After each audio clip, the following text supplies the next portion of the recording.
This is a lost story about how the U of O Native American Student Union began in the 60s, and which was the direct precursor to the current Native ethnic studies, Mother's Day powwow, and even the Longhouse. As a mentor to young Native filmmakers at the U of O, and as someone who was there, I proposed to them that I try to piece this history together with Oregon Daily Emerald archives, and also oral histories from my own friends who, like me, are already in their mid-70s and may soon be gone forever. We have already lost Gordon Bettles and George Wasson, so I thought it important to share my own knowledge about it because I was there. In Indian country, oral histories from elders are important because they often counter the written history of the dominant culture. I was initially from Klamath Falls and lived in Chiloquin during the tribe's termination. By the time I graduated from high school, I was rather shocked to be admitted to the U of O at all in 1969. But it was because there was an affirmative action intervention by the University of Oregon's English Department Chair, Dr. Ed Coleman. He had contacted my mom, who was also one of his students when she was getting her master's degree in education there, to tell her he found support for me to attend the U of O. Come to find out, this support was because of John F. Kennedy. I read an article in the New Yorker magazine that eventually changed my world. The article I found on it said it was called Our Invisible Poor and was one of the most widely read essays of its day. Walter Heller, chairman of the Council of Economic Advisors, gave Kennedy a copy. The president then charged Heller with launching a legislative assault on poverty. After Kennedy's assassination, Lyndon B. Johnson took up that charge, waging a war on poverty.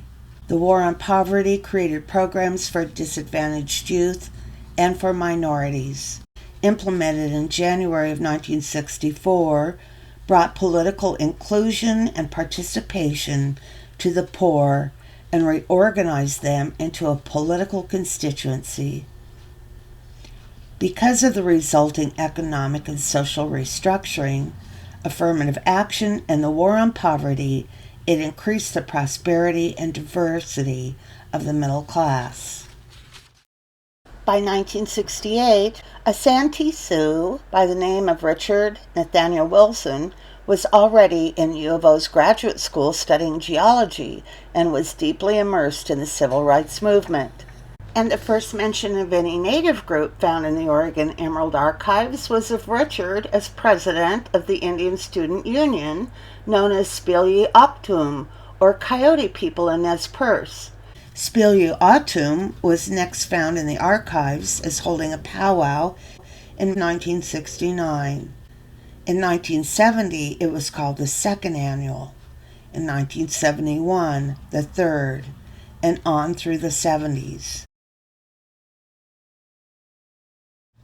Technically, you could say that the precursor to the Mother's Day powwow by NASU started in 1968 with Spili-Octum.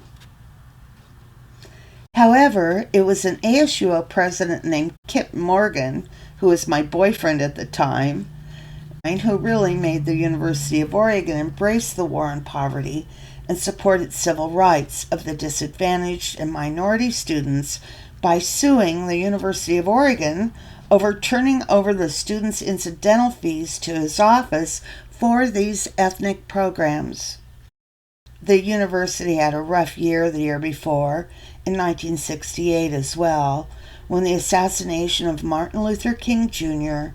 and then Robert Kennedy, only months later, created an angry and disillusioned youth and student population.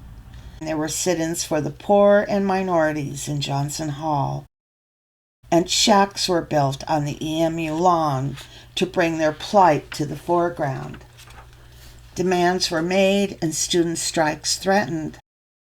By the time Kip ran for ASUO president, he had found a young minority woman named Sonia Sweet to be his vice presidential running mate, and a platform based on Professor Art Pearl's classes on alienated youth. These classes were so popular that at one time Art had to hold them at Mack Court because he had 6,000 university students sign up for them, including my mother.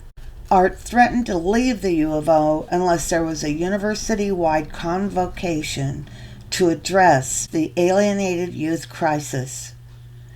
Out of the convocation came meetings between students and faculty and administration that were tense with student demands, such as those that created a strike recently at San Francisco State from November 6, 1968, and lasted until March 21, 1969, making it the longest strike by students at an academic institution in the whole history of the United States of America.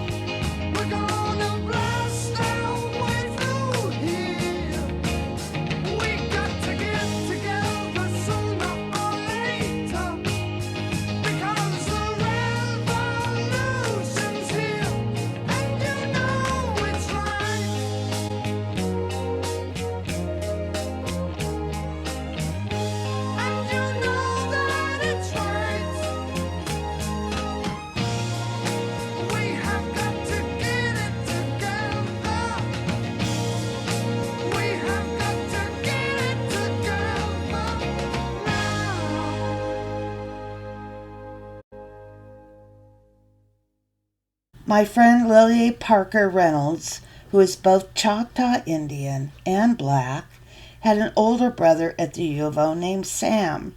It was Sam who first instigated the Black Panthers' presence at the University of Oregon. That was when Dr. Ed Coleman asked me to mentor Tommy Anderson in poetry.